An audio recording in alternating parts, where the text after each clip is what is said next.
आखिर द्रौपदी मुर्मू ही राष्ट्रपति उम्मीदवार क्यों? 2017 में एनडीए ने जब राष्ट्रपति पद के लिए रामनाथ कोविंद जी का नाम आगे किया था, तब भी लोग ऐसे ही चौंके थे जैसे आज द्रौपदी मुर्मू का नाम सुनकर लोग कह रहे हैं कि एनडीए ऐसे हीरे चुनकर आखिर लाती कहां से है। वाकई ये भारत के अनमोल हीरे ही तो हैं जो देश के सर्वोच्च पद पर विराजमान होकर देश की शोभा बढ़ाते हैं। एनडीए ने हमेशा ऐसे लोगों को ही राष्ट्रपति पद का उम्मीदवार घोषित किया है जिन्हें न सिर्फ जन सेवा, राष्ट्र सेवा का अनुभव हो, बल्कि उनके जरिए देश और दुनिया को बड़ा संदेश भी मिलता है। दरअसल बीजेपी राष्ट्रपति का उम्मीदवार चुनते समय भी भारत भावना को ऊपर रखती है। भारत की विविधता में एकता का तत्व राष्ट्रपति चुनाव में भी साफ झलकता है। बात करें भारत के missile man APJ Abdul Kalam जी की, तो वो तमिलनाडु से आते थे, यानी कि भारत के दक्षिणी क्षेत्र से।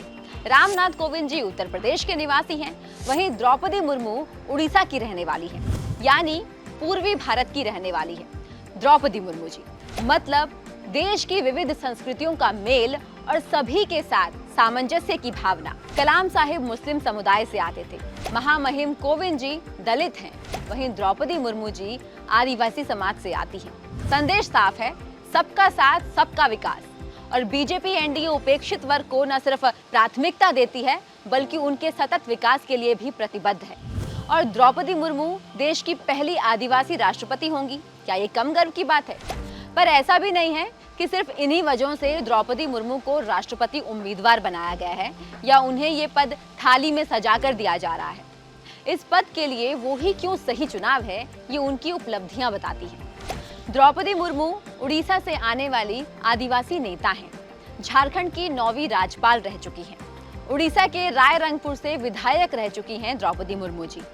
वो पहली उड़िया नेता हैं जिन्हें राज्यपाल बनाया गया।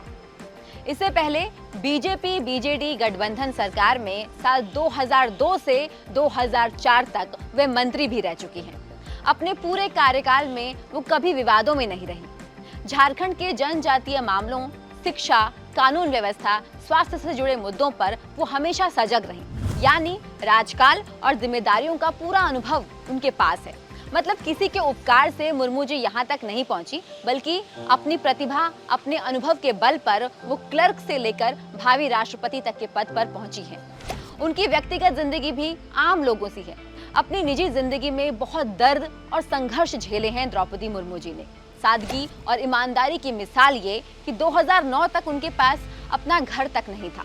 जैसा कि हमने पहले भी कहा है कि एनडीए राष्ट्रपति पद के लिए ऐसे उम्मीदवारों को चुनती है जो सजग, सरल, सर्वमान्य, अनुभवी होने के साथ साथ बेदाग होते हैं।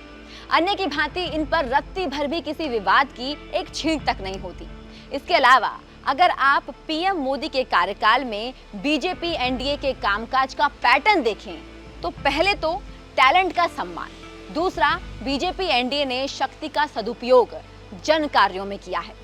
जब किसी को शक्ति मिलती है तो उसका असली चरित्र, उसका असली चेहरा सामने आता है। पहले की निरंकुश और वोट बैंक की राजनीति करने वाली सरकारों को भी हमने देखा है और अब मोदी सरकार को भी हम देख रहे हैं, जो बहुमत में होने के बाद भी संवैधानिक तरीके से देश हित में इस अवसर का उपयोग कर रही है। इस बार भी राष्ट्रपति पद के लिए ऐसे व्यक्ति का चुनाव किया गया है जो इस पद के लिए सर्वश्रेष्ठ है, प्रतिभावान है, अनेकता में एकता का वाहक है। भारत दुनिया का सबसे बड़ा लोकतांत्रिक देश है। ऐसे में यहाँ से किसी आदिवासी महिला को राष्ट्रपति पद पर ले जाने से समानता और एकता का बड़ा संदेश जाएगा। महिला सशक्तिकरण को बल तो मिलेगा ही, आदिवासी समुदाय भी गौरवान्वित महसूस करेगा। वैसे भी मोदी सरकार ने आदिवासी समुदाय को उचित सम्मान दिलाया है। भगवान बिरसा मुंडा को श्रद्धांजलि स्वरूप जनजातीय गौरव दिवस हो या फिर आदिवासी स्वतंत्रता संग्राम सेनानियों का संग्रहालय, हर मोर्चे पर मोदी सरकार उनके साथ खड़ी है। और अब द्रौपदी मुर्मू के रूप में पहली बार ऐसा होगा जब कोई आदिवासी देश के सर्वोच्च पद पर आसीन होगा।